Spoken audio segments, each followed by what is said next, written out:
Well Met is directly supported by our listeners of this show. Head on over to patreon.com/wellmetpodcast and find out how you can get involved. Enjoy the show? Join our Discord community. Share deck lists, meet new friends, discuss strategy, and more at discord.me/wellmetpodcast. This episode of Well Met is brought to you by Legion by Lenovo and Intel. Find out more about Legion by Lenovo on Twitter and Facebook at Legion by Lenovo. You're listening to Well Met, a Hearthstone podcast brought to you by BlizzPro.com.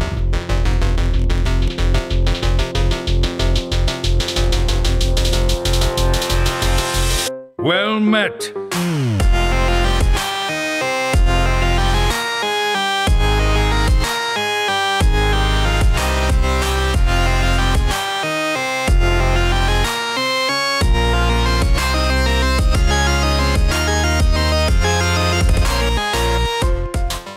Hey everybody, welcome to episode number 113 of Well Met. We are a Hearthstone podcast brought to you by BlizzPro.com. Today is June 26, 2017 from Denver, Colorado. I'm John Horstman. With me, of course, is most of the crew. JR couldn't make it, so we're going to head on over to wherever Ray is from. Say hi to RayC. What's up, Ray? What's up, John? I'm glad to be here, but I'm also not glad to be here because I should be in Germany right now. But that's another story. I know, that's so brutal, dude. I was so upset when I saw, but it comes at you quick. Yeah. But now I'm here, so it's all better. Thanks so much. So glad you believe in the show. I mean, you know, being on Well Met is kind of like being a part of a $50,000 seat story cup. Basically the same. The same. Except, I think so, yeah. Except we get to sleep in our own beds, which is nice. I was kind of looking forward to trying to sneak into this guy's toaster Sidonia's bed, honestly. TMI, bro. TMI. All right. Let's jump over and hang out with our wild expert extraordinaire. It's none other than DannyDonuts. Hey, Danny. Yo, how's it going, John? Dude, it's going good, man. I've got like I don't have a whole new studio set up, but I spent about 30 hours troubleshooting my studio because I tried to get a new graphics card and I ended up having to return it. So hopefully you're doing better, but doing good. Yeah, the new mic's pretty good. I really like it. It sounds great, man. It sounds crisp. So it also good. Looks professional. It does. Yeah, that's the best part about it. It actually looks cool. Yeah. So I remember the first feeling when I got like my first real microphone and like got all this stuff for it. And it was like, yeah, this is sick. It doesn't go away. So you'll enjoy a nice microphone setup for a long time. Well, boys, this is a Hearthstone podcast, so we should probably talk about Hearthstone a little bit. Let's talk about our weeks, what we've been up to and kind of doing, and going from there. Danny, what have you been up to in Hearthstone this week? Well, at the beginning of the week, I pushed a legend, used Egg Druid and Pirate Warrior just to climb up there. But I've been memeing around in Dumpster Legend in Wild, so I've got some pretty fun decks going, and I'm going to start to make the final push towards the end of the season. Nice. So it's pretty cool. Well, good luck. Hope you do well. Make us proud. Please. Please make us proud. What about you, Ray? What have you been up to, man? Well, I've been eating my pain away, but aside from that, I was playing Hearthstone while I was watching Seed Story Cup and eating lots of ice cream, but I was actually able to get around. I got like top 50 legend at one point. I was playing a combination of Aggro Druid and Pirate Warrior and just counter queuing with ridiculous decks against people who made me angry. I would just try to counter queue them immediately. It's been a spiteful week for you, I can see.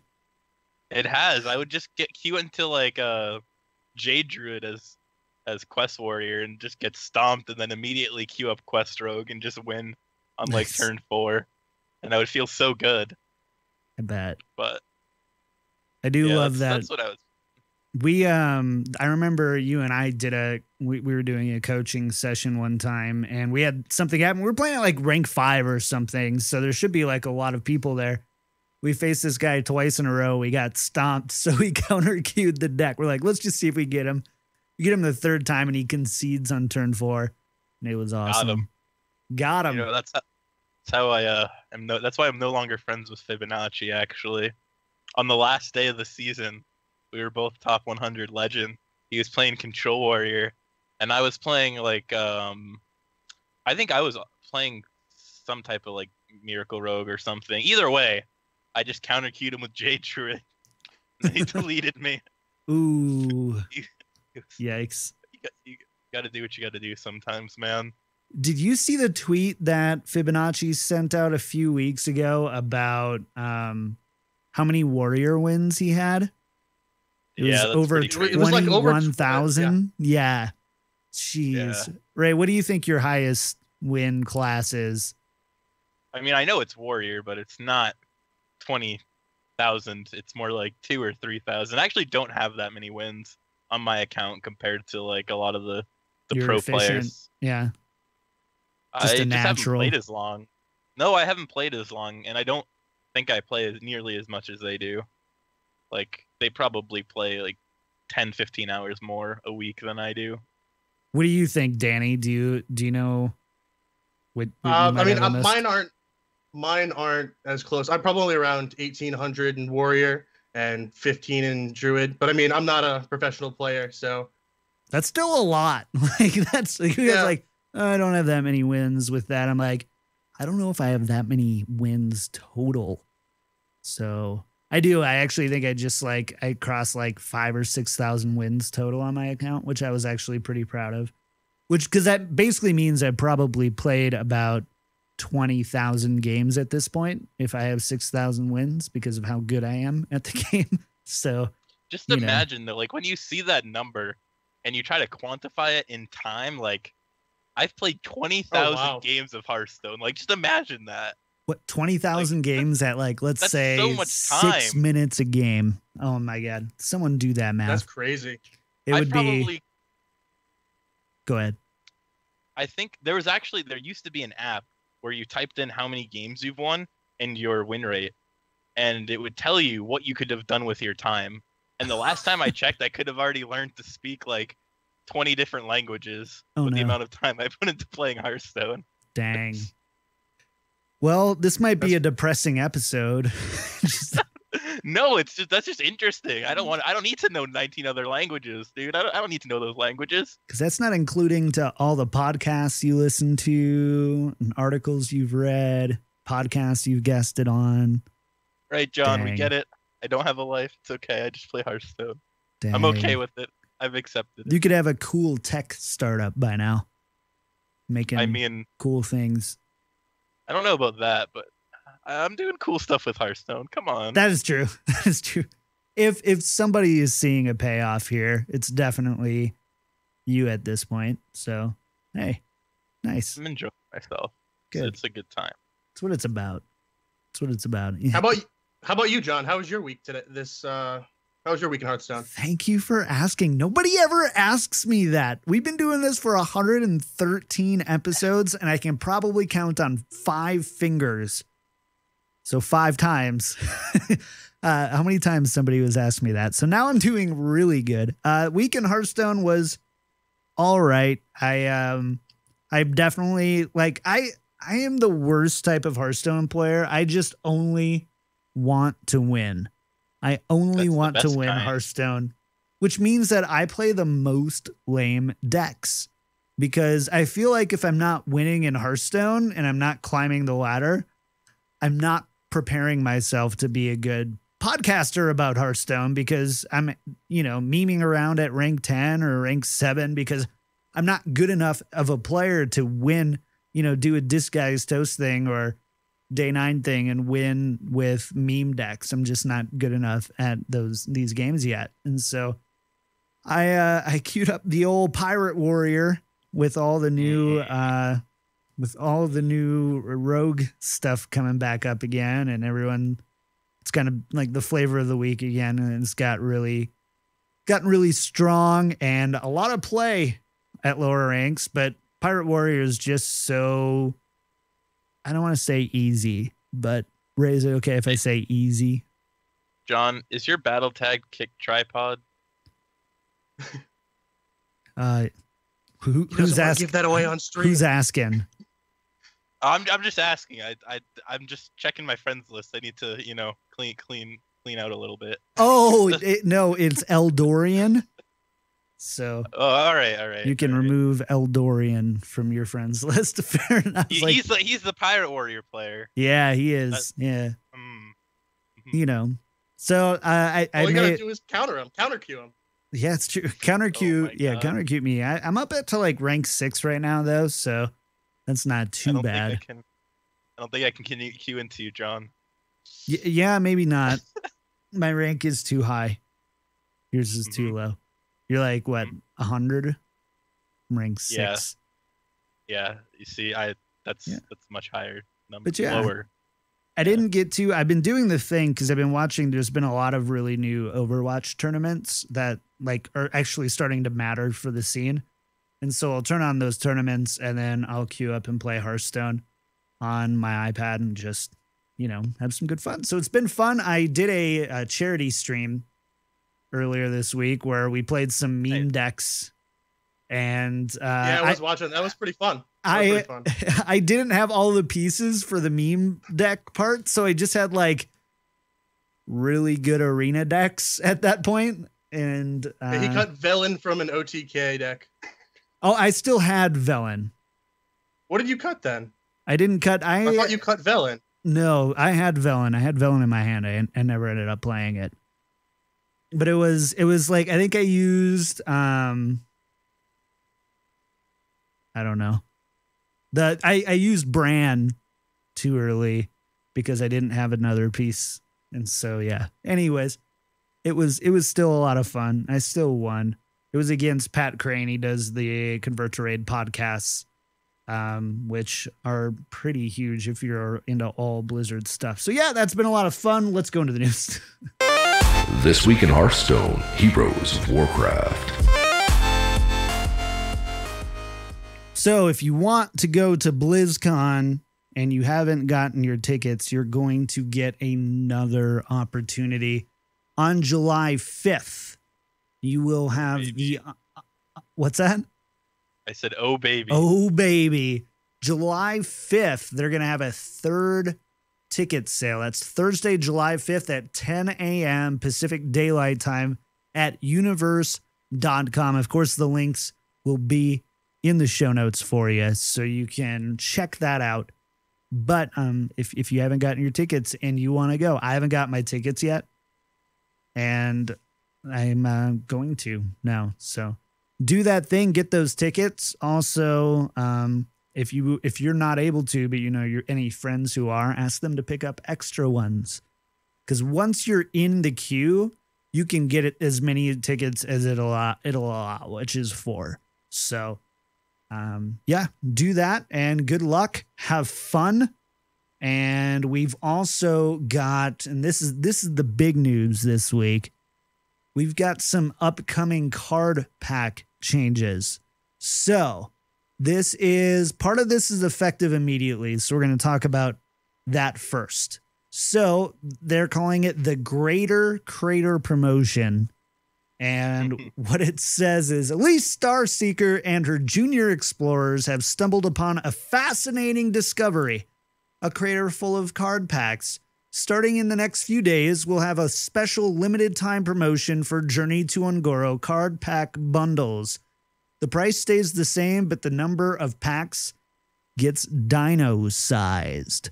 So the original pack bundles, you would get 7, and now with the special pack bundles, you'll get 9. 15 pack bundles get 20, 40 pack bundles get 52, and 60 pack bundles get 78.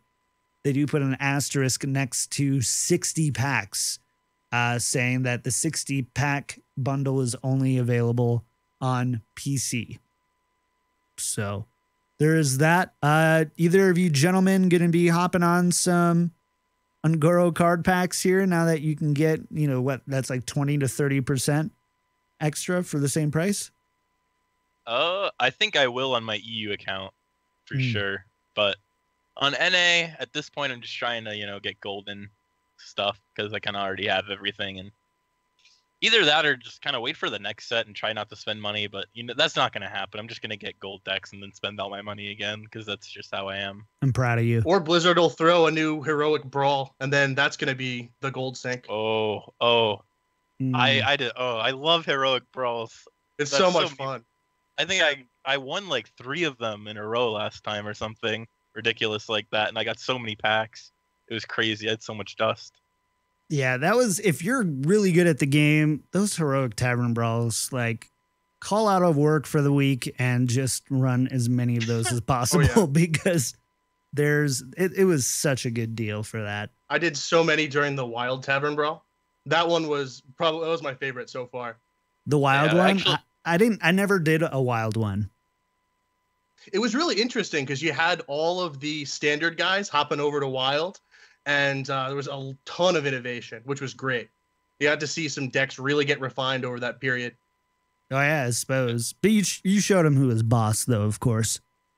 Oh, yeah, definitely. Yeah, I think I actually had the most fun during the Wild Tavern Brawl compared to the standard one, just because it was so refreshingly different. I was like, this feels good. Nice. Until I get a Doomsayer from Shredder. Oh, yeah. So that's why I don't play Wild. Got it. No, it doesn't happen that often.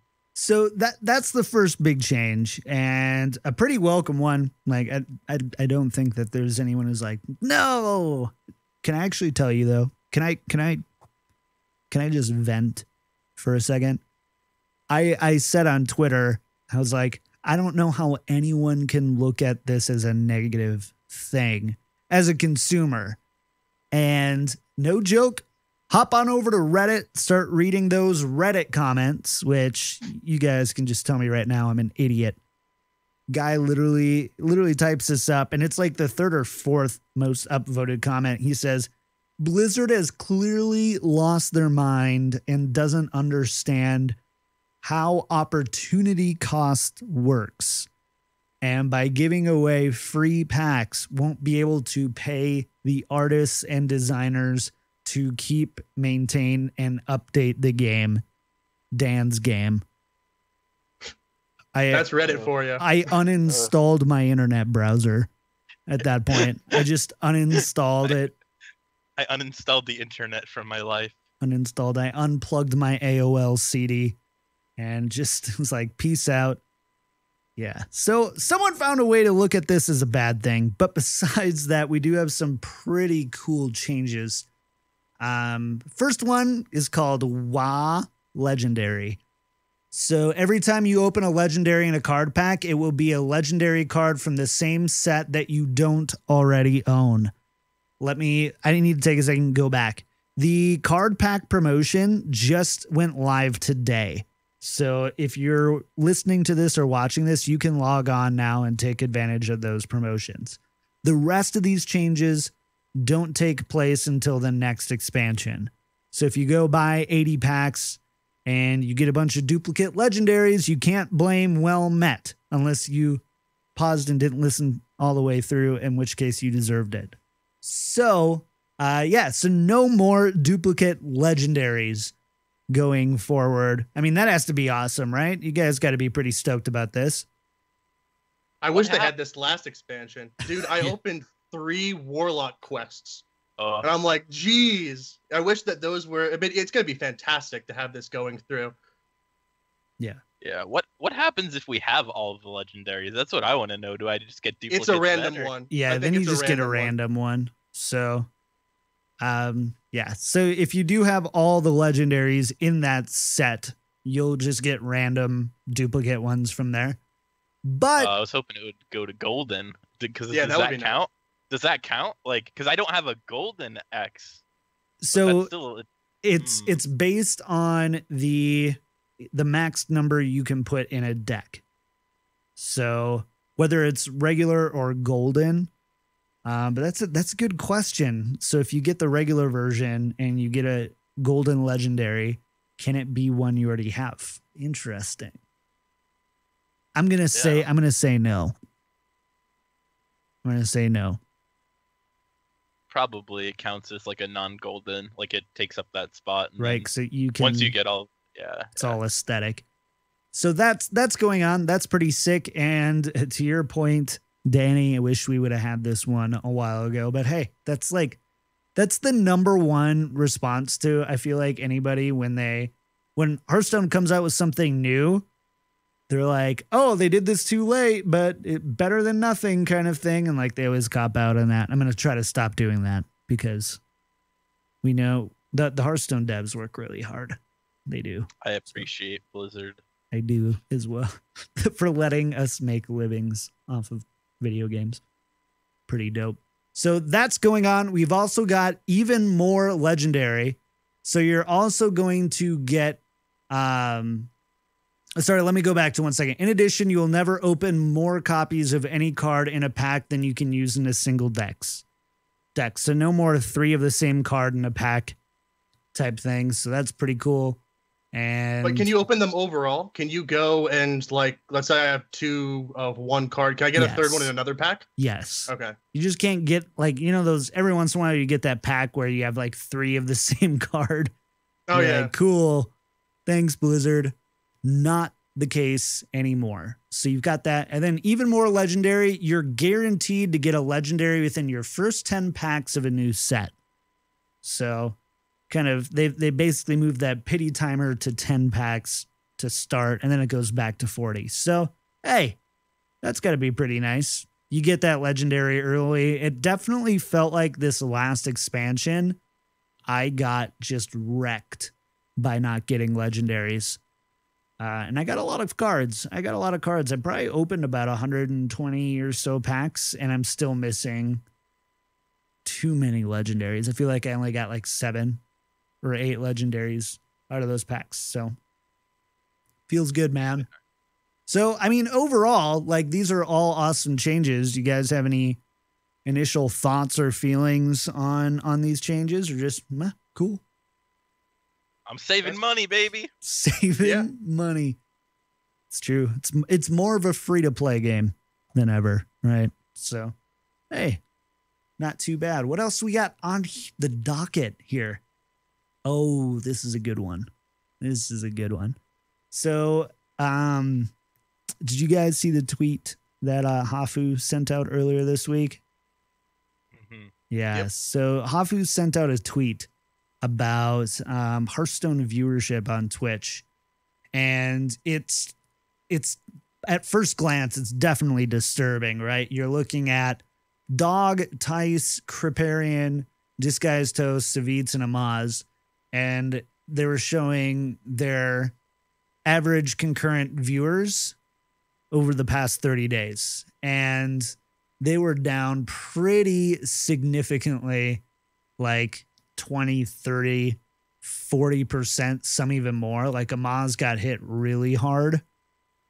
And so she basically said, it's a little concerning for the viewership of Hearthstone. Love the game, but think we need more frequent updates. So, Ray, I want to get your thoughts on this. There was a pretty good thread in the follow-up with Hafu, Frodan, and Savitz. Kibler chimed in as well. But what did you take from all this? Well, referring to that thread you were talking about, the funniest part to me about that thread was actually Disguised Toast's tweet, where it shows him just like going up a little Looking bit. on the bright side. He's like, his viewership went down, but then it like just blipped up at the very end. That was funny. But in all seriousness, it gets like this every time. Like, that's just kind of how it is. Even with other games too. It's like, I mean, it's the same thing over and over again. Like, there's no new content. Eventually, people get a little bit bored. So it's going to happen. But once a new set comes out, Crip or whoever's like big streamers, they're going to have like 20, 30, 40,000 viewers or something insane like that on the first day of release. And then it will all be good again for a little while. So I don't necessarily think it's a bad thing that this happens. I think this is pretty natural in terms of card games. And if they're releasing a set every like 2, 3, 4 months, that seems about normal for TCGs. I don't really see a huge issue with it. It's not like the metagame is so stale right now that it's just everybody hates it. Or at least in my opinion, it doesn't seem that way. I just heard a bunch of people driving on their way home have to turn over to the side of the road, get out, and just start screaming in the air when you just heard that. So, or when you just said that. So, it's okay though. But I think that's natural. Like, it's been out for a bit. It's like there's probably going to be a new set released or announced somewhat soon. So everything's going to be fine in a couple of weeks. But for tournaments, I've actually noticed that the viewership has gone down pretty significantly, especially for events like DreamHack and even Seed Story Cup. I remember Seed Story Cup this weekend was peaking at like 35, 40K at maximum. And I remember back in the day, Seed Story Cup was getting like 50 to 70K. Yeah, so, I remember it going over 100K for some of the last matches. So is part of that due to there being more tournaments now than back then? Because I see that the frequency of tournaments has definitely gone up. So, I mean, is it that people are watching more? I mean, the same amount of people might be watching tournaments, but they're probably more spread out. Well, yeah, like that's just something that I've been HGG seeing. is like 3 days a week for the past 59 weeks. I forget who I talked to about this, but it might have been Frodan. Basically, people don't know which tournaments to care about. Like, what tournaments are people supposed to watch because there's so many of them and they're all trying to make themselves seem relevant. So what tournaments are we supposed to care about watching? Like, which tournament should have the highest viewership outside of obvious ones like the World Championships and HCT type stuff? That's kind of something that I've noticed. Like, people just don't know, like, what to put an emphasis on, I guess. Yeah, I've just been thinking, because honestly, 2 years ago or even a year ago, you couldn't not get me to watch any Hearthstone tournament, anything at all, over my favorite streamers, over showering and brushing my teeth, or going to work. I freaking ate, slept, and dreamt about Hearthstone tournaments, and I wish I was over-exaggerating as much as that statement should have been over-exaggerating. But I like with HGG, I was really excited about it. Hearthstone Global Games, I'm all about this consistent Hearthstone tournaments with the best names in the game, bringing out some national pride as well, a huge prize pool, and the best casting and playing talent. What's not to love? I maybe throw it on the background sometimes, but I'm just like, meh. That for me, it's not the tournaments, it's the meta itself. Seeing the same. I remember feeling this way around Grim Patron Warrior, where almost every, there was 4 rock, paper, scissors decks that everybody brought, and it feels very much the same right now, where it's not like, the play isn't as great. The play is as high as it's ever been, in my opinion. The production value is as high as it's ever been. The casting talent is as talented and into the game as it's ever been. Like, I think the Hearthstone tournament scene health from those perspectives are the best it's ever been. But when I look at the viewership, I'm like, even Seed Story Cup, that's my jam. That's my favorite one, because it's not just game 10-minute break, game 10-minute break. It's a lot of cool different things going on. They just did the Seed Story Cup for Overwatch, and I ate it up. I loved it. It was awesome. And for Hearthstone, I was just kind of like, without Ray there, I was like, how excited for this am I? And so I can definitely see, like, I just don't know. Is it burnout? Is it the meta?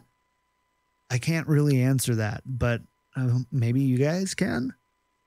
Before Ray jumps in, because I know you're going to have a pretty good response to that, I want to say that the meta is definitely a factor for me, because, like, I've seen the same games over and over. I've seen Jade Druid, I've seen the Quest Rogue, and the matchups haven't really changed too much in the in that type of format.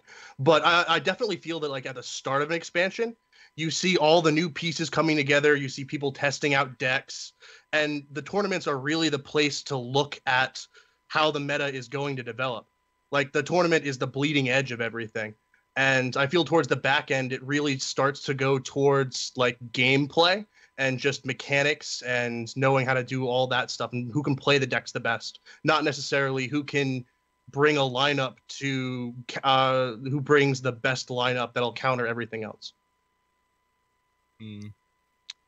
Yeah, I feel like the meta is definitely pretty similar. Like since they did standard and wild, like since they made standard a thing, throughout each expansion, a lot of the decks don't really change that much. Like J Druid has been J Druid since J Druid was a thing, right? Even with the new stuff, like J Druid will probably still be a thing in the next format, just maybe a couple cards different, and it'll still be a thing. So the decks are actually not changing all too much since they made standard a thing, I guess. Actually, that's kind of when I saw the decline in viewership start to happening, was when they made standard a thing and they tried to do all this stuff. And now it feels like throughout each format, a lot of the decks are pretty similar. Like I think Quest Warrior is going to be a thing for a while, and I don't think it's going to change that much with each new set that comes out. And it's kind of like how Control Warrior was always the same thing for a long time, so like a little bit different each time. Right. I feel like if that is like that long enough, people are going to get bored of seeing something that's effectively the same thing for months and months and months. And it's, I think for me, as you were saying that, like what it is for me is I lack enthusiasm for some of the tournaments. It's not like they're boring or the decks are boring. I'm not excited about it. I'm not excited to sit down and, grab a Red Bull on my iPad, play some Hearthstone while I watch some Hearthstone kind of thing that I used to do almost daily. Red Bull is bad for you, kids. Don't drink too much of it. But you gotta jump to Monster. Gotta jump straight to Monster. Go straight. This episode of Well Met, I would love an energy drink sponsorship for these shows. Just saying. We'll work on it. But it's just like I'm just not that enthusiastic about it. I don't feel the investment that I used to. And I know of, we've got about 150 people in our Well Met Discord now, which, by the way, you should join discord.me/wellmetpodcast. And sorry to say, but we do want to thank our Well Met legends, Albert T, TheRealBen, and Correl. How about that? There we go. We got that. But I just, even then in Discord, our competitive like chat during big tournaments is like really low. The payload has similarly sized Discord, and when Overwatch contenders are going, I mean, people are just lit in there talking about what's going on, and they're different. Like one's like a FPS shooter, fast pace, and it's also the new hotness, right? And Hearthstone's been around for a few years, and these names have been around for a few years, and these tournaments have been around for a few years. But it's just like I've definitely noticed a contrast in some people's enthusiasm for it. But again, our sample size is relatively small, only about 150 people. I don't know. I mean, you can just see the trends over time. Like you see that we have like a culture problem or whatever that we talked about last week. That shouldn't be a thing, right? Like before that wasn't really a thing. Like that's happened over time. And as that's happened, so has the decrease in viewership and stuff, as people just take it less seriously and just don't care as much for whatever reasons that they have. I think it's all tied together. And once... I mean, Blizzard's definitely trying to combat that. They're trying new things out with like the Wild tournament. Totally. The qualifiers were really exciting, and they actually have the Open tournament coming up later this week. So this weekend they have the tournament coming through. So if you're looking for some refreshing Wild play, come check that out. Yeah, and the health of the pro scene feels the healthiest it's ever been. Especially from a pro player's perspective, I keep hearing about how great Blizzard has been in communicating and, being responsive to players compared to the past, is what I'm saying. All right, fine. Okay, fine. That's a fair. That is fair. They're getting better. They're getting better. it's like if you go a year, I mean, do you remember the tournaments ran years ago and in years past? And it's like, there's always a bracket issue. There's always someone who's like glitched out of the game and now they have different cards in their deck. Like there's always those weird things where I haven't heard about those at all in 2017. I guess that's more what I mean. Nope. It's still just as bad. It is? Okay, maybe they're just done a better job at hiding it. Yeah. No, they made it. No, they made it worse. We had to play at Buffalo Wild Wings, and Buffalo Wild Wings does not necessarily have the best internet. So I haven't. I heard the people at Kansas City Buffalo Wild Wings had an awesome time. So I mean, I don't know if they were the ones playing. Fair enough. I didn't. So I had a lot of friends who went there, and none of the players who in Westminster who had it. But anyways, we're digressing down somewhere where we probably shouldn't go. So let's move on here to a little bit. So I mean, the big thing is, so Ray, what I'm getting from you is that this is normal, but a bit more pronounced on the viewership side. Is that how you'd kind of sum it up? Would you say this is normal? Yeah, that's something that they were talking about in the thread too. Like, compared to last year, this kind of stuff is common. Sure. It's just more pronounced because people are just getting more frustrated with the game for whatever reason they have to get frustrated at the game. Got it. Like you said, people just aren't as enthusiastic as they used to be. Cool. Danny, what do you think? Is it just normal? Do you think this will go down as just another normal dip? I think it's like a cyclical process. And I was looking at some of the data that I think Kibler posted in that thread. I'm not sure who, don't quote me on that, but it actually seemed that the point we are now compared to where we were last cycle is actually a bit higher. So I think that the metagame right now compared to like Gadgetsan, it's probably a little bit better. Cool. Well, there you have it. No need to panic, kids. It's all going to be okay. And Ray's going to be the world champion in 2017. All right, Ray. So the last thing I wanted to chat with you, do you have can you give us a little recap on Seat Story Cup? Well, actually, my friend of mine won Mitsuhide. He won DreamHack, and he's actually a really, really good player. So he's one of those people that most people probably don't know because he's not necessarily a household name right now. But if you're a top level player, you definitely know who this guy is. And he earned his invite, and he played well, and he got there.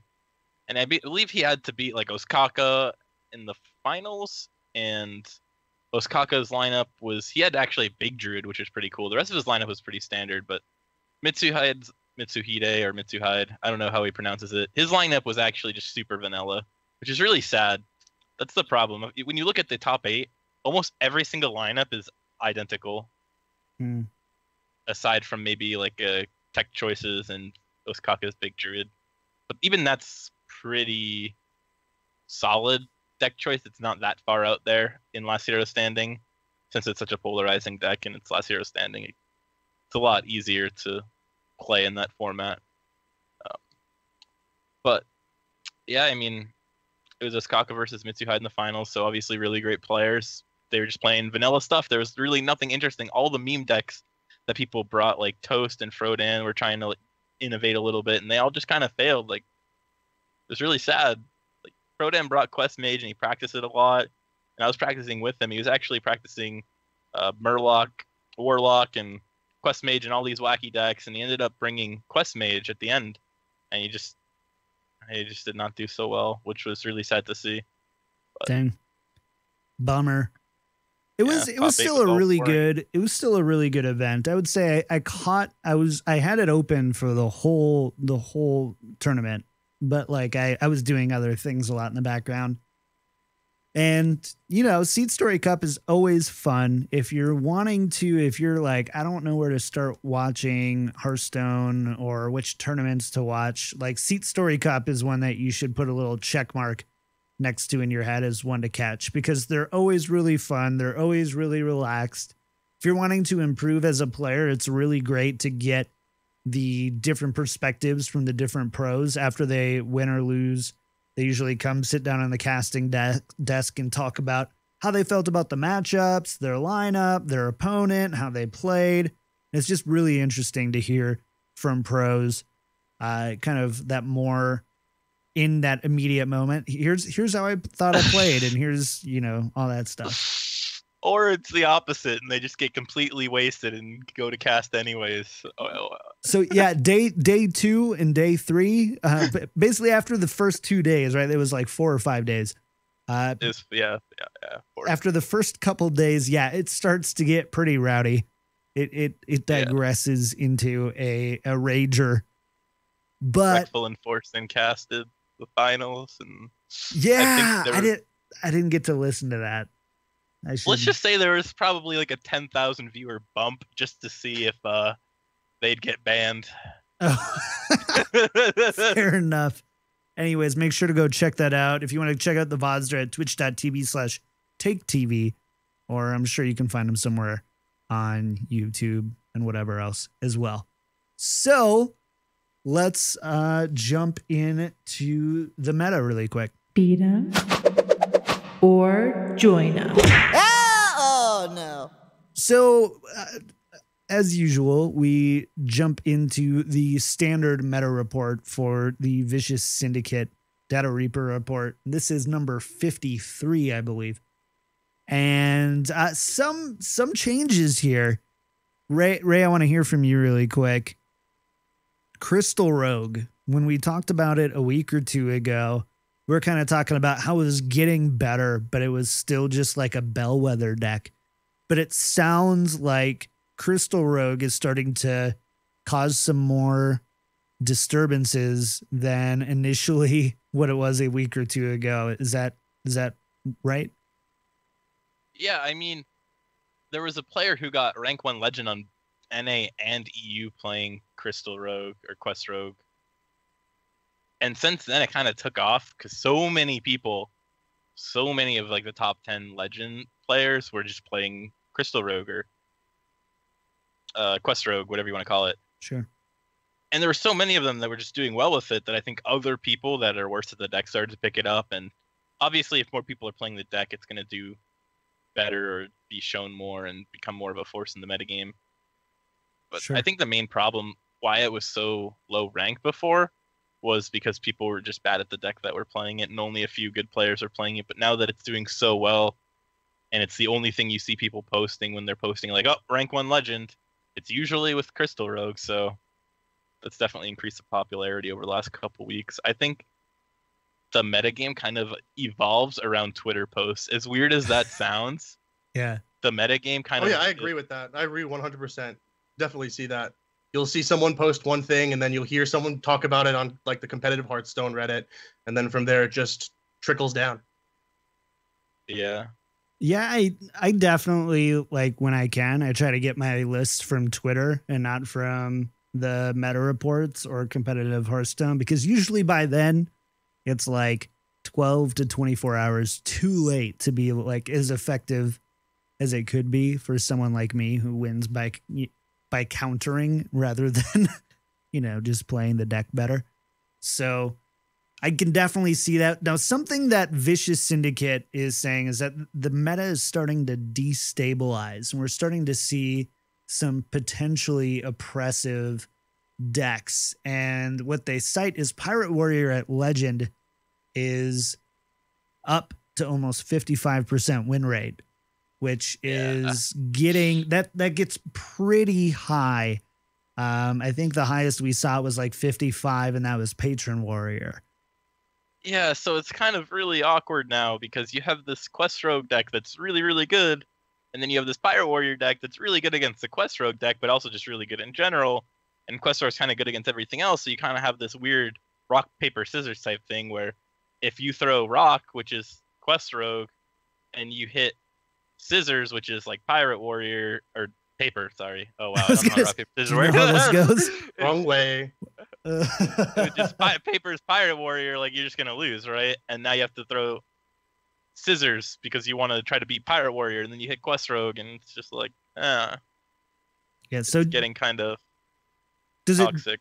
does it feel like to you guys then that we might be on the brink of just kind of a destabilized meta between these two decks as long as things kind of keep going that way?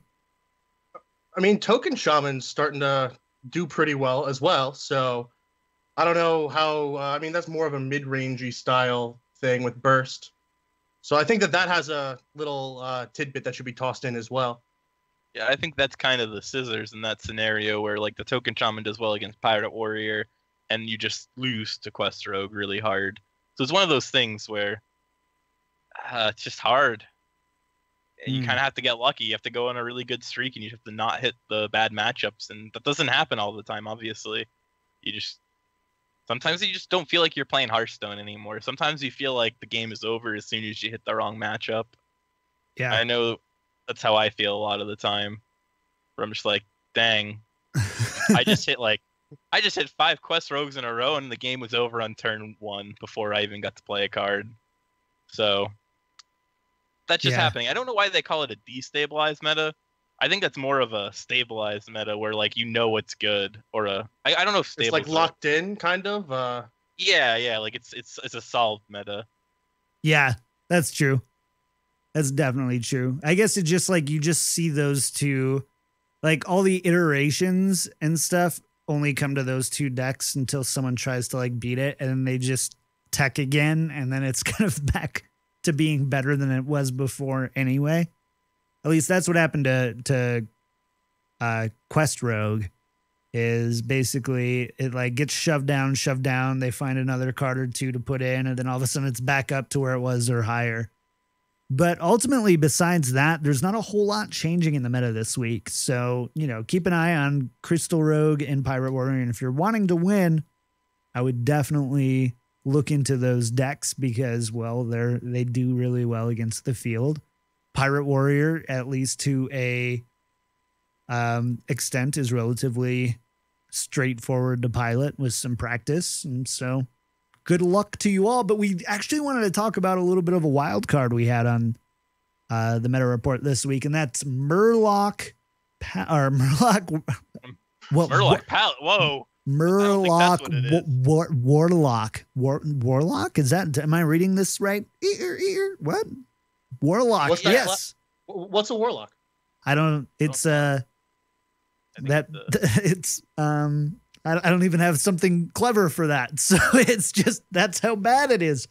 We have not. Call him Gul'dan. They call him Gul'dan. So we have not seen Warlock really in the meta since Reno went away.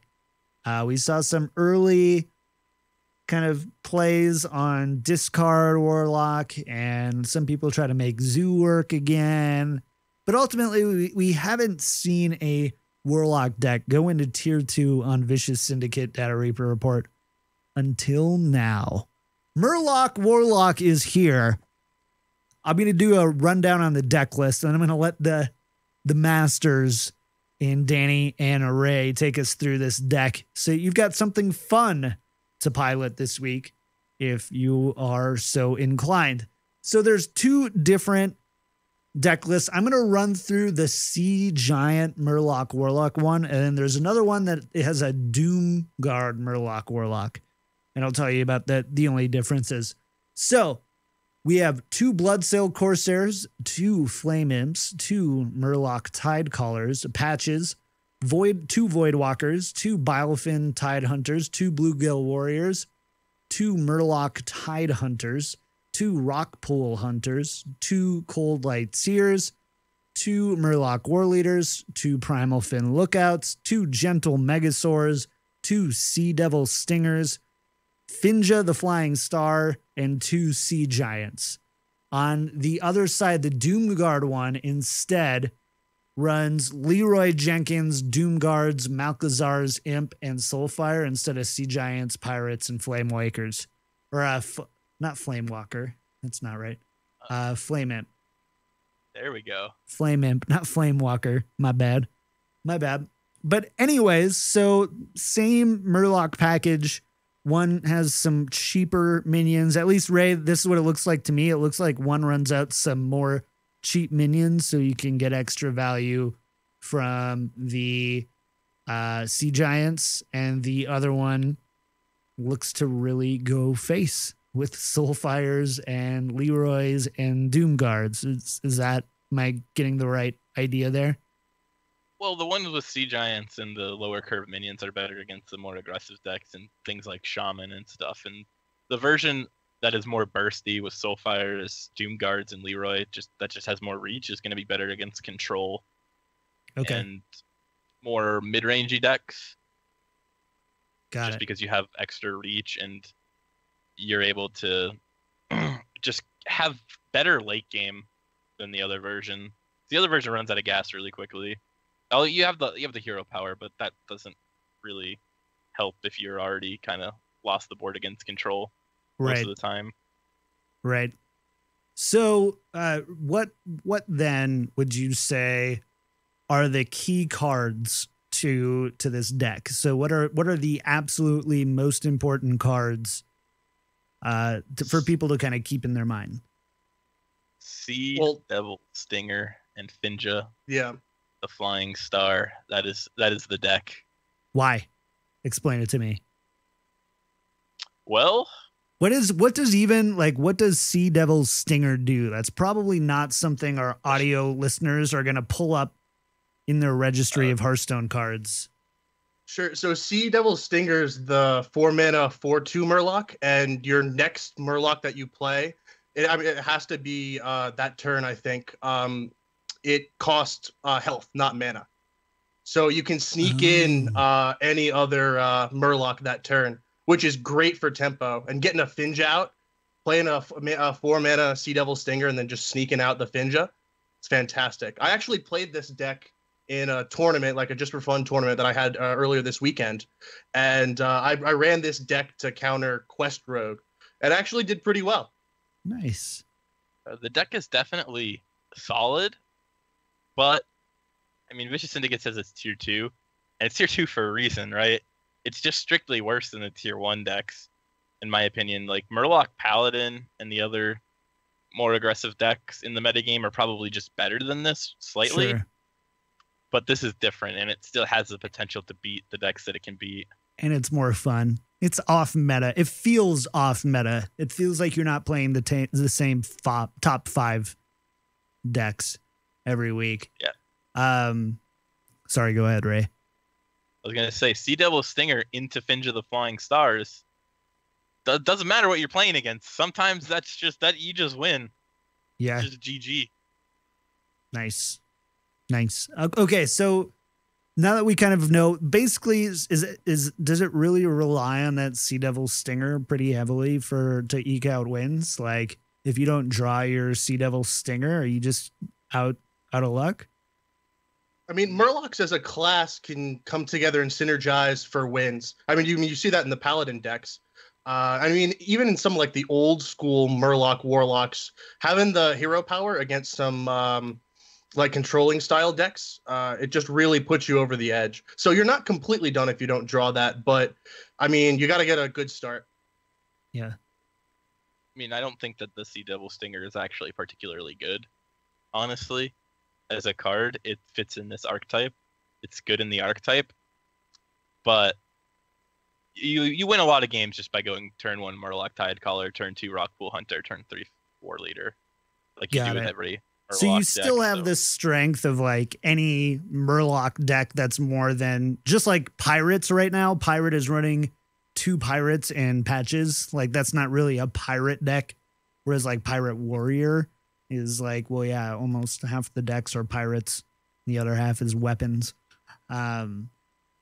So, I mean, that makes sense. So you still have that same power in a Murloc thing, but you've got some sneaky synergies with the Sea Devil Stinger. I don't even like what's Gentle Megasaur. I haven't actually looked at Gentle Megasaur. Is this a joke? I yes, can't tell if you're memeing me right now. Yes, I know nothing, and our thousands of audio listeners who are listening in their car right now need to, okay. They know this is just for me. Okay, John. I'm gonna tell you what Gentle All right. Sword is. Okay. All right. It's a 4 mana 5/4, Okay. and it has an ability Oh my called god. it's a battle cry, and it means when a card comes into play, it triggers the effect. All right. So we got this. Oh my So god. I am. The Wait, you battle didn't cry. explain health and mana. Well, no. God. No. Okay, so the battle cry, it says, adapt all Murlocs. Okay, do you know what a Murloc is, John? They go, blah, blah, blah, blah, blah, blah, blah. They're those guys, you know? So it adapts them. And now adapt, it lets you choose from one of 9 things. Ouch. But do you want me to know what? 10, 10, it's even better.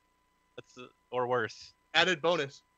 Yeah, you choose from one of 10 things. You want me to go through them all for you? Oh no. I'm gonna finish crying here. Wow. Sorry, audio listeners, trying to be considerate to you and calling out some of the tricky ones, but clearly Ray has no time for that. All right. Sorry. All right. I explained it to you. For all you listeners and watchers out there, you got some homework to do. Go make 1,200 flashcards of every card, and then go ahead and it'll say the card name on the front, and you have to say the mana, cost, health, and card text. On my desk by next Tuesday. It's been in Murloc Paladin for a long time. That's true. That's true. That's just always one that we've gotten a few emails about, or we'll just say JR forgets sometimes. So, hey. All right. Well, let's move on then. So it sounds like to me the win conditions are twofold. One is to just overwhelm and control the board, and the other one is to do that, but you've also got a little bit of reach with the Soulfires and the Doom Guards. And are there any other kind of win conditions in the sense that, yeah, or was that kind of about it? Yeah, I mean, if it's an aggro deck, you just curve out and you get turn 4 Gentle Megasaur. I know you know what it does now, and then you adapt all your Murlocs and you kill them. And War Leader's pretty good too. War Leader giving the buff to everything. I did not sign up for this. Which one? War Leader? Yeah, War Leader's like a mini Savage Roar. Yeah, that's true. War Leader is like staple, I feel like, for I haven't played Murloc decks since like vanilla. Back when Murloc Warlock was oppressive, and our good friend of the show, Freshka, pioneered that deck. Pioneered. He was the king of the fish, they called him. He was the Murloc guy. So he was. Told me tales. So what are mulligans? Are there any tricky mulligans thing? Like never keep these low drops, or sometimes keep these high drops? Or is it pretty, if it has a 1 or a 2, hold on to it? Well, I would say against other aggressive decks, actually keeping Soulfire is really good, just to deal with their stuff while you can develop your own, because it's 1 mana, and just finding a curve. Honestly, that's what you want. You want a 1, 2, 3. Cool. Any other tricks from you, Danny, on ways that you kind of mulligan around these decks? Because you played it in the tournament. Well, yeah, sure. In the tournament, I actually kept whatchamacallit, I kept Finja in my opening hand against a Taunt Warrior, because I knew the guy was playing Taunt Warrior, because I beat him before. I beat him before with something, so I actually kept Finja. So against some of the more controlling decks, you might want to keep Finja in your opening hand. Interesting. I would never have done that. So there you go. Now you know. Sometimes when you know that they have a slow taunt deck, think outside of the box. Matchups. Let's talk about matchups here. Are there any particularly strong or difficult matchups that you guys can really think of? Yeah. So I actually tested this deck with Frodan a bunch for Seed Story Cup, and the bad matchups are any types of like anti-aggro control decks like Taunt Warrior, Freeze Mage, Shamans that are like anti-aggro with like Volcano or whatever are really bad matchups for this deck, and they generally just don't win. But the good matchups, are, it just does fine Quest against Rogue. other, Quest Rogue, like others like slow combo-y decks like J Druid. It does really well at beating J Druid, Quest Rogue. Yeah, Other Druid, aggro decks it does fine against. yeah, Druid. I couldn't imagine. I mean, it's the same thing. Druid can't clear multiple things at once if it has more than one health. So, yeah. I think when we were testing, like Priest was kind of a 50-50. If I have Dragonfire Potion on 6 every game, I was just winning every time. And if I don't have Dragonfire Potion, I probably am not winning. So would you say if you're running against this deck, so if somebody's queuing up on ladder and you're running against it, holding on to some more aggressive cards and removal and maybe even your AoE might be a decent counter? Or do you just kind of have to hope 100%. to... Cool. No, you even keep like Brawl in your opening hand against this deck. Cool. Any other tips, tricks, thoughts about this deck? We went through this one pretty quick. It's pretty straightforward. It doesn't seem like a necessarily difficult deck overall to pilot. Seems pretty straightforward. But any other thoughts, tips, or tricks? Draw a good curve every single game, and you'll be Yeah, happy. draw well and you're good. Draw well a and you're good good. curve. Here at Well Met, we can control how you draw and when you draw just by listening to the show. You're welcome. You are welcome. Well, I hope you guys enjoyed the show. It's been a interesting week. We had JR's not feeling well, so he had to bounce out today. Ray wasn't going to be here, and then, well, you know, sometimes life gives you lemons, I guess. And cry. And you And cry. you cry because you can't go to Seed Story. And then you Cup. take it out on John and make him cry on the show. So fair enough. That always makes me feel a little better. Thank you. Okay, well, great. Well, hey, if you guys have any topics you'd like to hear discussed, we've got both Danny, Ray, JR, and even me. We love talking about Hearthstone. That's why we do it. We've got some really smart people on the show. So bring us your ideas, your questions, your topics so that we can discuss them for you on the show. We'd love to hear from you in an email. Send us an email to wellmet@blizzpro.com. No bonus drop this week, but we do have one new patron, Brian C. Thank you so much. Welcome to the family. Join our Discord at discord.me/wellmetpodcast and hang out with us there. Ask us questions. Find a friend. Complete some quests. It's a pretty chill place. So come hang out with us, please. We'd love to have you. Small update for our patrons. Because of all the changes that kind of happened unexpectedly this month, we are going to be doing a game night this week, and we are going to be doing a short patron episode. So we just did our first one for the payload, and we're going to do one for Well Met as well. And it's 15 to 20 minutes. It's just for patrons. And just kind of answering some stuff that maybe we wouldn't get to during a normal show. Give you a little bit behind the scenes with the hosts and stuff like that. So it's fun. So you can just get involved at patreon.com/wellmetpodcast. And stay tuned on our Twitter and our Discord for those game night times and when that special episode goes live. But that'll be live here, hopefully before the first of the month.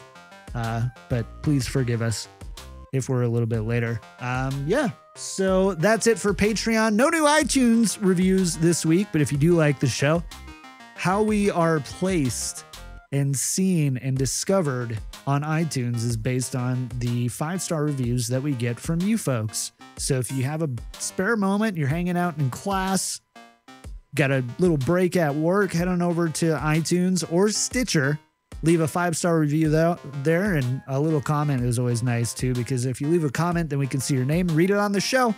We'll have JR mispronounce it on a week-to-week basis. But that's going to do it for us for this episode. So, all right, fellas, shout-outs for the week, and where can people find you, Danny? Sure, you can find me at DannyDonuts_HS. And my shout out for the week, definitely go check out the Wild Hearthstone Open this weekend.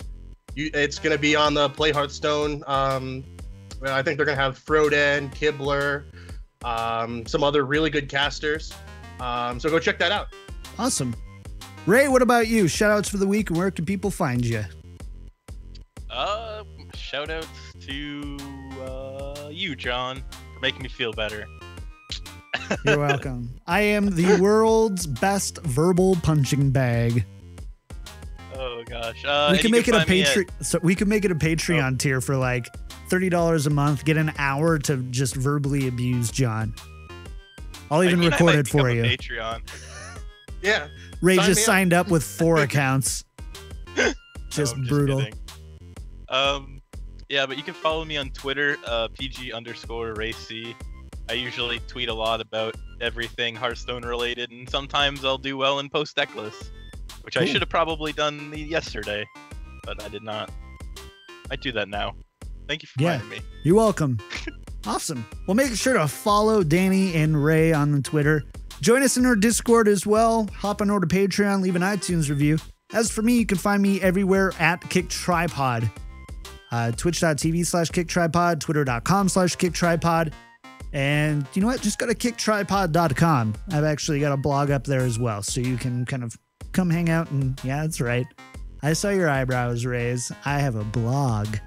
So yeah, it's pretty, I'm actually, if anyone knows me, I'm a total tech head. I mean, look at my room. Like, it's just ridiculous. And so I've been asked by a few people to do some like reviews on different pieces of technology that I've owned, like microphones and audio interfaces and mice and keyboards. Dude, I could have used that last week, man. Dude, you crushed it. You got like, you sound great, man.